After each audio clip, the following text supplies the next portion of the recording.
What's going on, guys? My name is Kevin Griffith and this is the Holler Barbecue. So today we're going to be converting my Blackstone Griddle to natural gas. So sit right there and let's get going.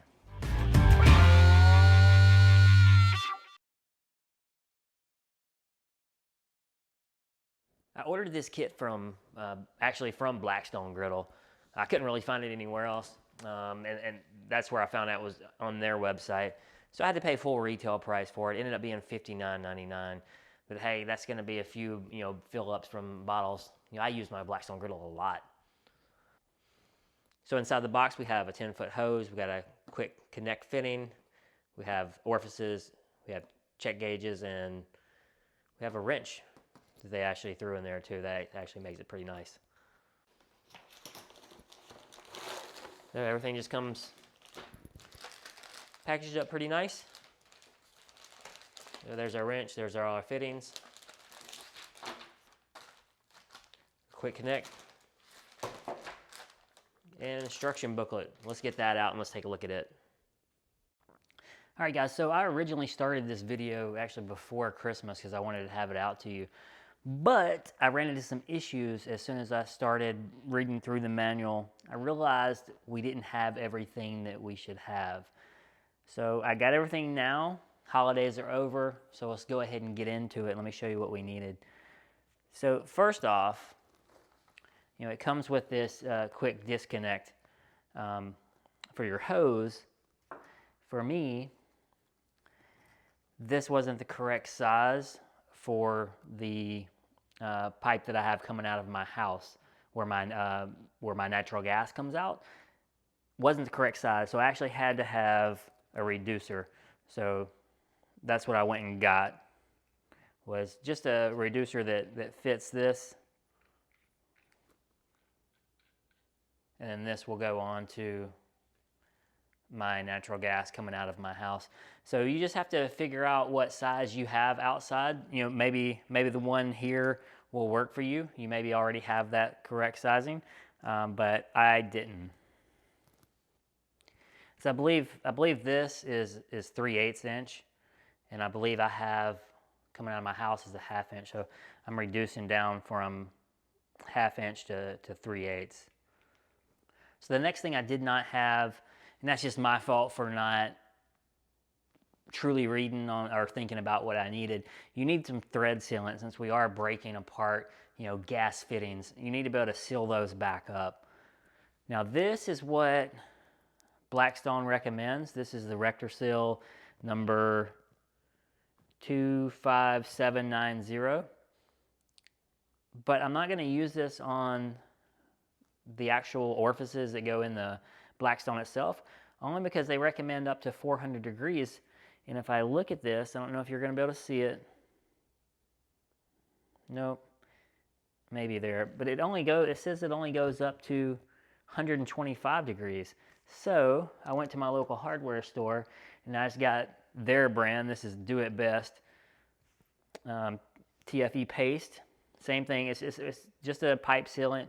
But this one actually goes up to 400 degrees, and that's what they recommend. All right, so the way I'm going to do this, try to speed the video up a little bit. We're just going to go through the directions. I want you to get a clear picture of it, and as I'm reading it, I will actually be recording me actually doing it, and I'll just overlay that across the top of it so it'll go a little bit smoother. So the first thing we got to do for step one is make sure it's off, and we're just going to disconnect the tank, the LP tank from it. No big deal. All right, step two is just getting rid of the actual flat top, the griddle portion itself. Just get it out of the way. And it says, if you need help, get someone else. They can be pretty heavy. And then step three is with a Phillips head screwdriver, remove the screws that attach the burners to the griddle body. And then after that, you're going to remove the burners from the griddle by pulling them up and towards the rear of the griddle. All right, step four is from the rear of the griddle, using the included 7mm orifice tool, remove all the original brass orifices from the now accessible valves. Now you want to go ahead and keep these orifices somewhere you know where they are, just in case you need to switch back to propane.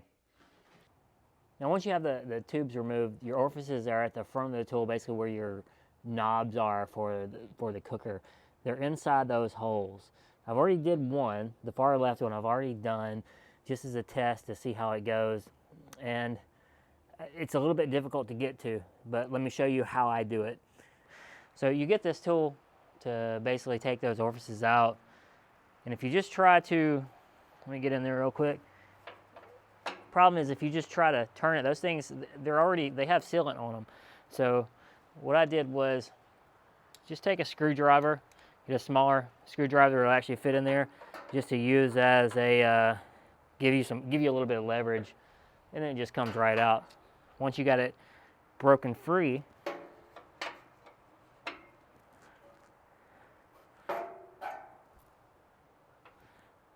then you can just bring it straight out.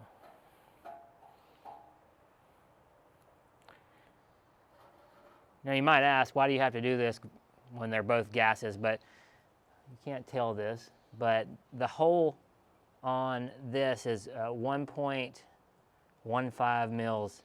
On the natural gas one, it's 2. So you need more gas going through for natural gas. Now step 5, all it is just figuring out which orifices you need to use out of the included pack. So this right here is basically a thread checker. You're going to take your original ones and see which one of these it goes into, and then that's the orifices that you should be using. It's either the 1 millimeter or the 0.75 millimeters. It all depends on which Blackstone you're converting. Now, step 6 is where I got to when I started shooting this video and realized I didn't have everything I needed. So here we're going to be installing the new natural gas orifices and the valves. And it says to use thread sealant when attaching to the orifices. And it said it should rate to 400 degrees. And this is where they recommend the RectorSeal 25790, but like I said, on the package it says that it only goes up to 125, so I'm not going to trust it. I'm just going to use the one that I got from my local hardware store that says it goes to 400 degrees. And all you do is just paint a little bit onto the orifices themselves, and then screw it into the body. Make sure you don't over tighten it, because you can ruin the valves if you over tighten it, because this is just brass. All right, now that we got our orifices in, now it's time to reinstall the burner tubes in position by sliding the open end back over the exposed gas valves. Once in place, reinstall the screws that hold them in place, and then replace the griddle top.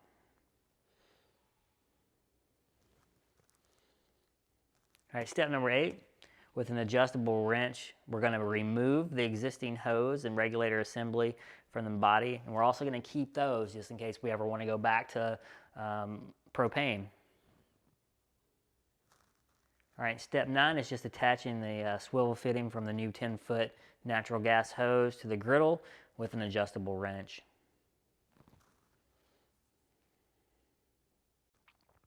So then step number 10 basically talks about your house and how it's set up. You know, if you already have a quick disconnect that works, then you're already good. If not, you're going to need to install the included quick disconnect that came with it.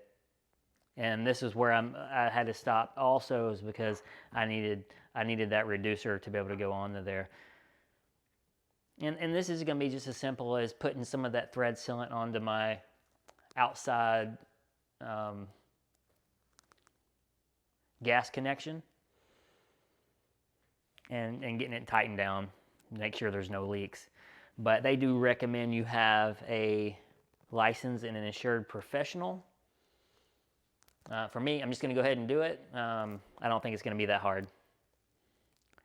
All right, step 11 is just connecting our hose to the griddle. So we're just going to remove the dust covers and making sure both fittings are free from any debris. You're going to pull back the locking collar and push it in all the way, and then release the locking collar. And then we can pull on it a little bit just to make sure it's in there, so that we know we have a good connection. All right, and step 12 is the last thing. We're just going to turn our gas on, and then we're just going to make a little thing of soapy water and just check for leaks. Because the last thing I want to do is have this thing leaking and me not be able to tell and have a pretty big gas bill. And also it can be really dangerous if we got a leak and then we try to light it, right? So we want to make sure that we don't have any gas escaping on the 2 connections that we made. Now it's time to test it out and see if this thing comes on.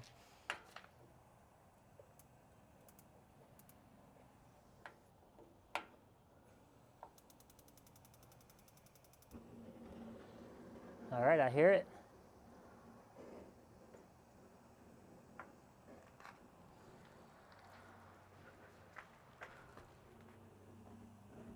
All right, I just saw all four burners light up. There we go. Nice blue flame under there. So it looks like all's good. All right, guys, so that's it for how to turn your Blackstone griddle from liquid propane to natural gas. I hope it helped you out. I hope you got some information. Now, if you have any questions or comments, go ahead and put them below. Hey, don't forget to hit that subscribe button, and always holler back.